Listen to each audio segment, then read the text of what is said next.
What's this? Another location for my recording? Well, I've done this a few times before, but since I have the house myself for a while, I can unbox these. And yes, I got a new system. One that I heard good things about, and I really doubted it at first, to the point I openly compared it to a system I hated when I first saw a review of it. I gave it a shot because some friends recommended it, and it has a godlike compilation coming out in the form of Renovation Collection. Guys, if you hear this, I will do anything to get that early.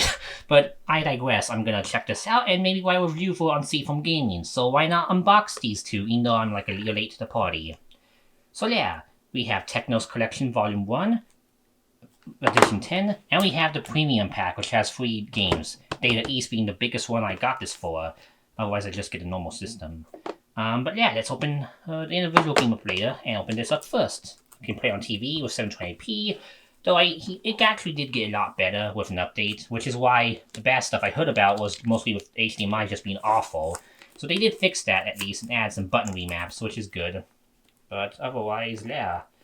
I think they also patched a bunch of games. Like, one of the games wouldn't let you beat it. Like, I think it was called Draken. And you couldn't beat it, and that was kind of stupid, but they did fix it, which is good, because being able to not be an RPG is kind of unfortunate.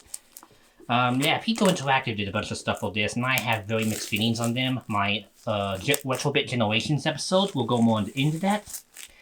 But they got the rights to 8 Eyes, which is one of my favorite NES hidden gems, and I'm gonna maybe get that compilation they made for that game alone, because it's really fun. And you should really try it if you don't have it already. Oh, nice. Premium pack. I slip it out. Ready to play again. First, let's look at the... It's a bit blurry, but you can see some Atari stuff. 7800, 2600. I'm gonna... Okay, I can focus now. There we go. Yeah, you got Earthworm Jim, Clay Fighter, Battle Chess. Magical Drop 2, the system seller for me, and Midnight Resistance. A lot of these Data East ones are good. I like Atari stuff, but you can't really save high scores in the 2600 games, even with save states. So I probably will just focus on the 7800 games, really. I don't know what else to really do with that one. And Interplay, I don't think I really know much about. Except that Boogerman is dumb. But at 36 games included, 3 compilations, 3 cartridges, other cartridges available, and yep, there's some more. And it has all the features of the system. But yeah, ready to play again. Even though I only have this, my first one, and hopefully it's my only one, because some people had to get it repaired. But their customer service I hear is ultra super good, so here's hoping. And yeah, as you know, this Peggy, it's European, so that's fun, because European logos, as anyone knows, are a pet peeve of mine, so I was kind of worried, about it, but I decided to get it anyway. Quick start guide from Blaze Entertainment. Evercade itself. Really good smell. I know that's really weird to say, but it just smells nice, like an old DVD. Buttons are clicky. I like that. D-pad feels great. Menu. I'll have to look at this later. But let's look at the stuff underneath it. Data East Collection, Interplay Collection, Atari Collection, USB cable. All nice and simple. Neat. So yeah, we just have 4 cartridges to unbox and a system. I think it might have power. I'm gonna see. Okay, it does. Sweet. I'll have to update this though, so I won't, show off much. I'll probably put a cartridge in and call it a day.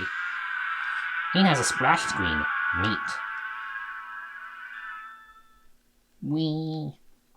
I don't think there's anything it does without a cartridge in it though. Yeah.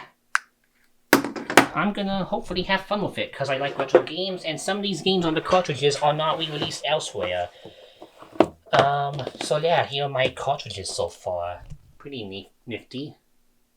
The free packing and Technos. So I have lots of stuff to play. I just got Namco 1 and 2, the biggest, best one so far, because it has Splatterhouse 2 and 3, and also a Dig Dug 2 NES version, which is a really good version, so I like that. But yeah, the one I bought, Technos Collection. A bunch of stuff that they packaged a gazillion times already, 1 and 2, River City, Dodgeball, Kunio, And then they have 2 exclusives. Super Double Dragon, the Super Nintendo one, it's a bit weird, and Super Spike V-Ball, a game I loved to death when I got it for my NES, and it's never came to Virtual Console. What the heck, Arc System Works? It's perfect, it's so fun! But luckily, Evercade got the rights, and now I have it here. And if the Versus comes out, which is this November, I hope, it hopefully doesn't get delayed, I have that pre-ordered too, and I can play this with my friends like the old days of 2012. I'm not that old, I hope. But yeah, I can play my favorite volleyball game from NES, because NES volleyball sucks. And speaking of which, these shrink wraps are pretty good, like, well made. Like, I can't break them easily, so it may take a bit. But yeah. Oh, that looks really neat. Yeah, it's still one-handed, but with a chair, it's a lot easier to, like, actually show you the stuff. And I have all these unboxings, like, queued up, so you may not see this for, like, a week or 2 after I film it. And I heard they have full-color manuals, but let's see if they're actually good. Like, is it just... Ooh, it shows every game. It shows a screenshot. Super Double Dragon, about the game.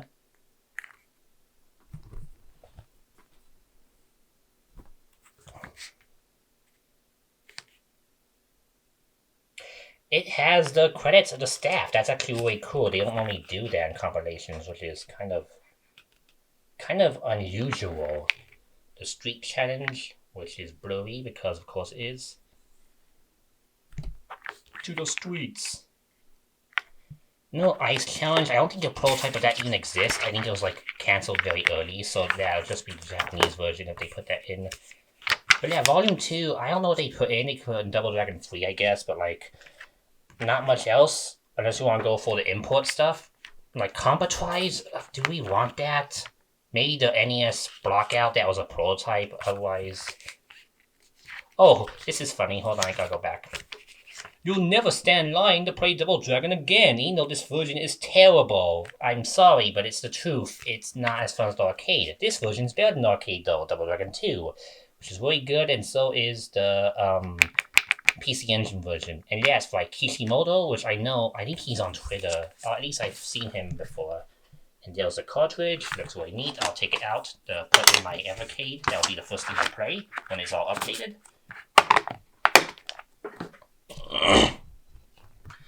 Now for the free. I like Data East a lot, so let's do that next. Break the seal, just casually tear it open.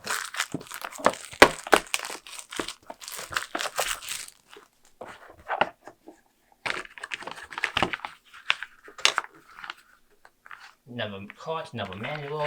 Manual is probably the same deal with like games listed and the designers. And of course I can write to my favorite 2 from the cartridge, which is really neat. Magical Drop 2. This is a fan translated version that has the story mode translated.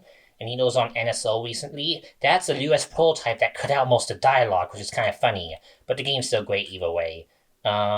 Yeah, I love this game to death, and the Super Nintendo version is really good, better than the arcade. Magical Drop 3 is still the ultimate one, though, so get on that for arcade, and I'll play it forever. Same with, I guess, the PS1, if they can get that running, that'd be kind of weird, though. Though if PS1's open, because I hear they may try to do PS1, Tail Concerto, like, is there a Namco ad here? I don't think I see Namco. I don't see, oh, yeah, Namco. You work with Namco. Sure you can twist Bandai's arm hard enough to get Tail Concerto released? Please? So that game cannot cost so much? I beg you. I'm a furry and I'm begging you. And maybe some other Namco Bandai like Cyber Sled or ZVS 3DG. Or Tekken, I guess. I don't know if it's capable of doing that, but hopefully something made on the arcade end. Now they are East. Interplay, which I know nothing about besides that they made some weird games. I have the Genesis Earthworm Jim, which is okay. The sound's kind of terrible, but it plays better than I thought it would. Clay Fight I heard was kind of funny. You know, one of the characters in it is really unnerving to me. I don't like it. I'm not going to say it, because that's all I'll say. People who know me best will probably know which one, and I hate it. Well, that opened up really quickly. But that Interplay, from Jim. This puzzle game that looks maybe interesting. I heard this game, this magical game, looks fine. Burger Man is stupid, gross out humor. Even the stuff God, as a kid I wit that was cringy and weird doesn't compare to this game. I think they want to do a Kickstarter for a new Burger Man, and no one funded it because no one wanted that anymore. I find it hilarious that the year of our Lord, where we have people that write weird stories and whatnot, no one wanted Burger Man back. That shows how weird the concept was even back then and how it sold out only on the humor alone. But Earthworm Jin's kind of like that, but it has characters and it has groovy and funny stuff, so that's more endearing. He is a transphobe, but hey, at least we can claim him as a trans rights icon. 7800 stuff, there's a Falcon. Does this Atari stuff have credits? Hold on, I gotta see, because Atari games, if I'm wrong, they were known for not really crediting people, so that's why Activision existed, because before they became weird and bad, they used to want credits, and that's why they'd either hide credits in games, or this game has a hidden credit Easter egg adventure, which I actually have beaten, and the back of it's really neat. It's a nice piece of artwork. Some guy from Evercade having lots of fun. Warren Robert. Okay, so they do credit people. That's really cool. I think more compilations should do that. They can get the names and whatnot. But yeah, that will do it for this unboxing. And now that these have numbers, and I love games with numbers, to one example, I'm gonna probably have to get more of these. I hopefully won't get all of them because some of them I don't care for, like Interplay 2. But yeah, Technos Collection 1. Let's just slot in. Ooh, it's really... Okay, I see. It goes in like this. Hey, it makes a complete, nice, snug fit. That's way cool. But yeah, that'll do it for this unboxing of the Evercade that made my desk a mess. Take care everyone, be safe, and I hope you enjoyed. Bye.